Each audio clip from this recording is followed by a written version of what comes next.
Bismillahirrahmanirrahim. Assalamualaikum warahmatullahi wabarakatuh. Alhamdulillah wassalatu wassalamu ala Rasulillah wa ala alihi wa sahbihi wa man tabi'a hudahu wa balah wa ba'du.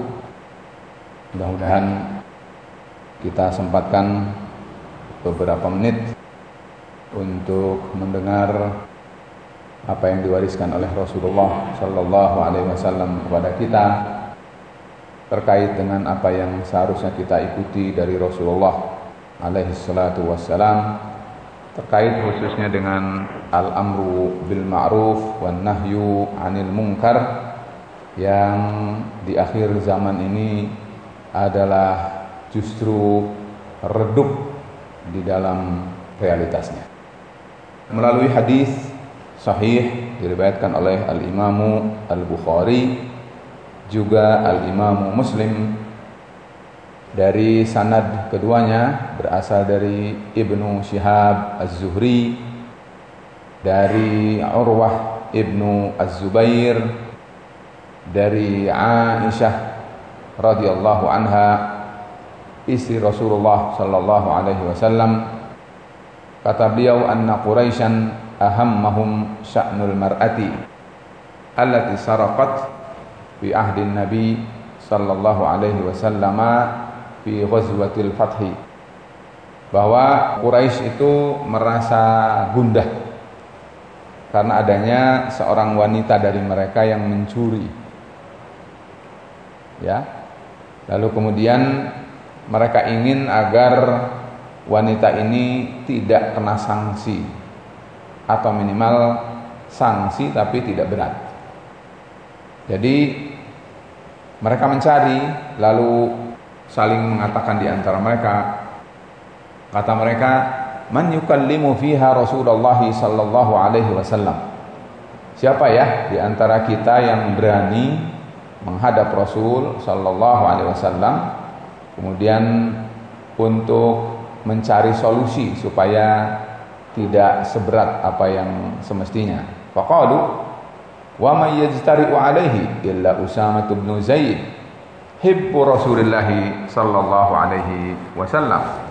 Kata mereka, ada usul, tidak ada yang berani untuk urusan ini kecuali Usamah bin Zaid, karena beliau adalah kekasih Rasulullah, orang terdekat Rasulullah. Fa utiya biha Rasulullah sallallahu alaihi wasallam fakallamahu fiha Usamah bin Zaid. Kemudian berhasil dan Usamah bin Zaid menyanggupi, lalu beliau menghadap Rasul dan kemudian berusaha untuk berdiplomasi agar Rasulullah SAW bisa menurunkan hukuman mencuri pada wanita Quraisy ini. Apa yang terjadi di dalam apa yang diriwayatkan di sini adalah, kata beliau al-Imam al-Bukhari, fatalawwana wajhu Rasulillah sallallahu alaihi wasallam. Wajah Rasul langsung berwarna merah karena marah. Faqala, lalu kemudian menyatakan dengan bentuk pertanyaan. Kata beliau, atashfa'u fi haddin min hududillah? Apakah kamu wahai Usamah mencari syafaat agar orang itu terbebas dari hukuman Allah subhanahu wa ta'ala?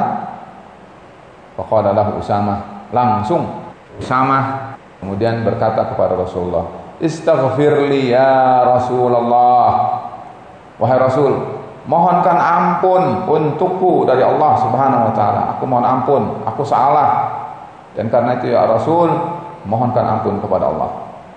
Falamma kana al-ashiyu, lalu begitu di petang hari, qama Rasulullah sallallahu alaihi wasallam fahtataba. Rasul kemudian berdiri berkhutbah dan kemudian fa'asna 'ala Allahi bima huwa ahluh, kemudian memuji Allah Subhanahu wa taala sebagaimana muqaddimah di dalam khutbah. Lalu kata beliau begini, amma ba'du. Ya, ini adalah perpisahan antara muqaddimah dengan isi khutbah.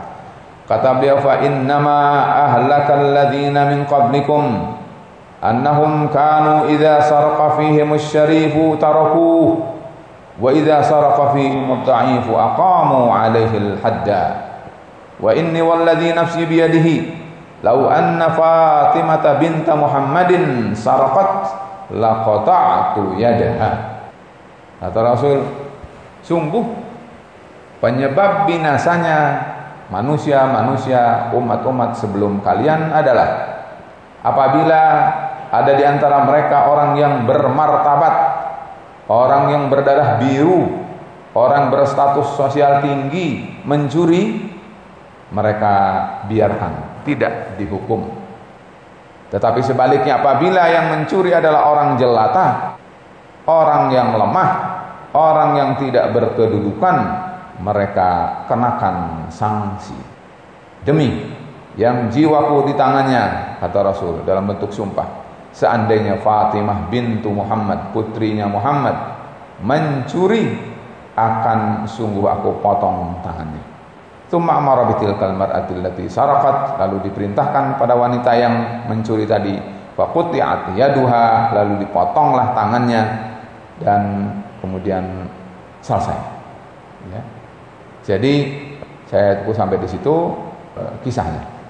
Para jamaah sekalian, kalau kita perhatikan, tentu ini adalah kisahnya panjang, tetapi ini merupakan contoh nyata bagaimana Rasulullah SAW menyikapi suatu kemungkaran. Apa itu? Yaitu orang yang mencari jalan untuk menyeleweng, untuk tidak menjalankan, untuk meninggalkan apa yang menjadi ketetapan Allah, apa yang menjadi hukum Allah Subhanahu wa ta'ala. Dan itu kemungkaran. Jadi kalau ada orang yang harusnya sesuai dengan hukum Allah, tetapi dia mencari jalan untuk selain hukum Allah, mungkin hukum ketetapan manusia, mungkin sesuai dengan hawa nafsunya, mungkin dipermainkan dengan sesuai dengan keinginannya, dan meninggalkan apa yang menjadi ketetapan Allah dan hukum Allah, itu adalah nyata-nyata merupakan kemungkaran. Rasulullah tidak diam. Buktinya Rasulullah SAW mengingkari Usamah, padahal Usamah itu orang dekat. Kalau orang bilang itu namanya kroni, kalau orang bilang itu namanya kolega, kalau orang menyebut itu namanya adalah termasuk yang disebut dengan keluarga. Tetapi Rasulullah SAW bersumpah, kalau seandainya putrinya sendiri yang mencuri, pastilah akan dihukum. Jamaah sekalian, ini adalah contoh ingkarul mungkar, bahwa ada kemungkaran, ada celah, ada peluang untuk kemungkaran terjadi, ada celah untuk hukum Allah Subhanahu wa ta'ala dibiarkan, ditinggalkan, dilanggar, tidak tinggal diam. Apa yang diketahui, apa yang dimiliki dari peran, dari kekuasaan, dari wewenang, digunakan untuk kemudian menegakkan kema'rufan itu dan menindak kemungkaran itu, sehingga wanita itu tetap dikenakan sanksi, yaitu dipotong tangannya karena dia mencuri. Jamaah sekalian, ini adalah apa yang harus kita ambil dan kita serap. Bagaimana Rasulullah SAW mencontohkan pada kita bahwa kemungkaran tidak boleh dibiarkan, tetapi harus ditangani, harus diingkari, tidak didiamkan. Demikian, mudah-mudahan bermanfaat. Wassalamualaikum warahmatullahi wabarakatuh.